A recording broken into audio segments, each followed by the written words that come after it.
Hello everybody, Scott Golden here with the Golden Opportunities Coaching YouTube channel. Welcome to those of you who are new, welcome back to those of you seasoned veterans. What we do around here is we bring about conversations of a psychological, emotional, and coaching related topic series, and we've got over 425 audios for you to check out. In any event, hopefully something you enjoy. Today we're going to talk about better overall mental health and some signs that you may have surpassed, at least for now, a mental health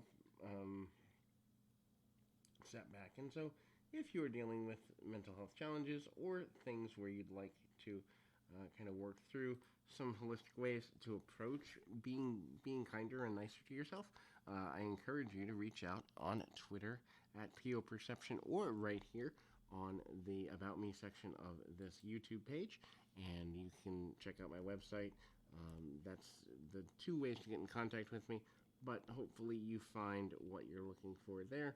We're going to talk about ways to know you're kind of over the hump as far as mental health challenges are concerned. And so the first thing that is worth noting is you're less angry, you're less agitated, you're less stressed out. So mental health issues, whether they be panic disorder, anxiety disorder, depression, overall just lethargy, anger is one of the most vibrant emotions that a person can feel.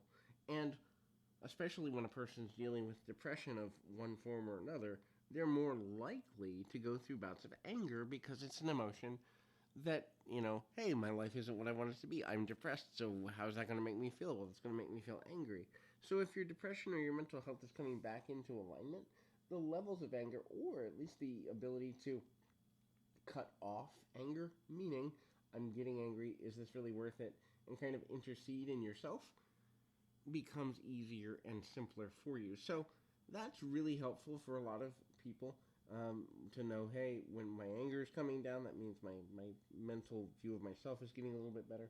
The next is your self-care, whether that be getting your nails done, taking a shower more regularly, changing your clothes more often, kind of grooming habits when it comes to, how your skin looks and all of that. Any self-care related things, which usually go by the wayside because when a person is dealing with mental health, because their mind is going in other places.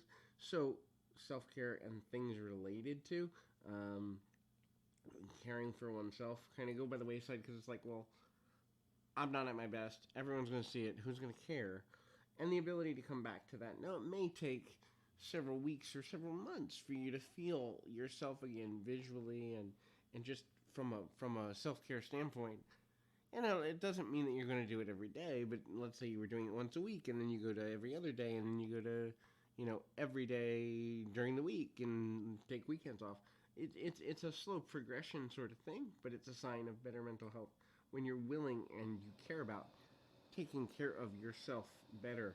The next is getting things done on your to-do list. So when you're dealing with mental health, anxiety, depression, frustration, anger, panic disorder, all these things, the list keeps building because you just don't have the energy. You don't have the energy to do the things you used to do. You don't have the energy to, go clean the gutters or mow the lawn or, kind of organize the kitchen or whatever it is you need to do. And that list usually gets longer than you imagine. And then the problem becomes it's so big it feels like I'll never finish it, so why get started? And so then when you begin to start to feel like I'm in control of my life or I can get control of my life back, the smallest things on your list, here's the thing, reverse engineer your list, do the smallest things first so you can feel like you're accomplishing more. And rather than what most people do is tackle the big things first, which is kind of silly because big things may take longer, they may take more out of you, and you've done one big thing and then you get, 17 others to do. Whereas if you do 3 or 4 small things, that's almost a third of your list, or half your list, or whatever the case may be, and you're gonna feel like you're accomplishing more. The momentum is going to make you feel better about yourself, which is going to release different endorphins in your brain, which ultimately then will make you feel like, hey, I'm more capable than I thought, and in the feeling better, you're going to do more things. The next thing is you're going to be better able to kind of enjoy your hobbies again, enjoy things you used to enjoy. Whether it's sitting down and reading a book and having the concentration to do that, which is another factor. So let's blend those together. Concentration. Your concentration will return. Your ability to kind of follow through on things you've set out to do in your daily routine will return.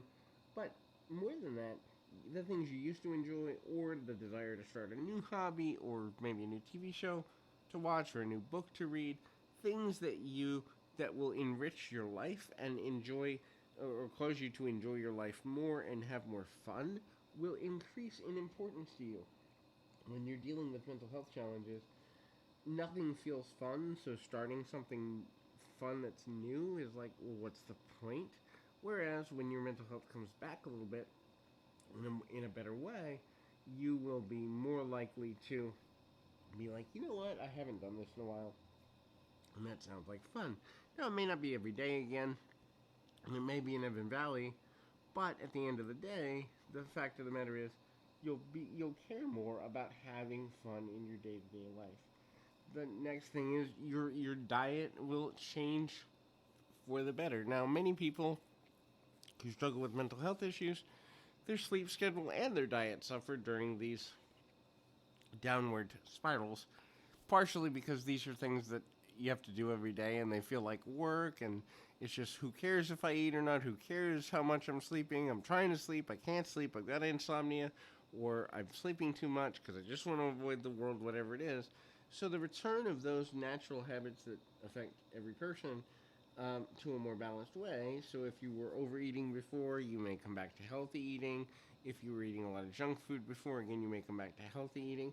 And if you were skipping meals or starving yourself or engaging in undereating, you may care more about, hey, I notice I'm hungry because my mind is more alert and aware to my needs.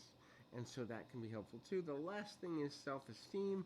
Your view of yourself as a capable person will return. Now, it may not be what it once was, and it may also be kind of a peak and valley sort of thing. Some days are better than others, but overall, your view of yourself is, hey, I'm capable. I'm a good person. I'm making progress. I'm moving forward, and I'm proud of that. And so these are signs that your mental health is improving. Hopefully, that's helpful to you. Keep your feet on the ground, your mind in the moment. Until next time, everybody.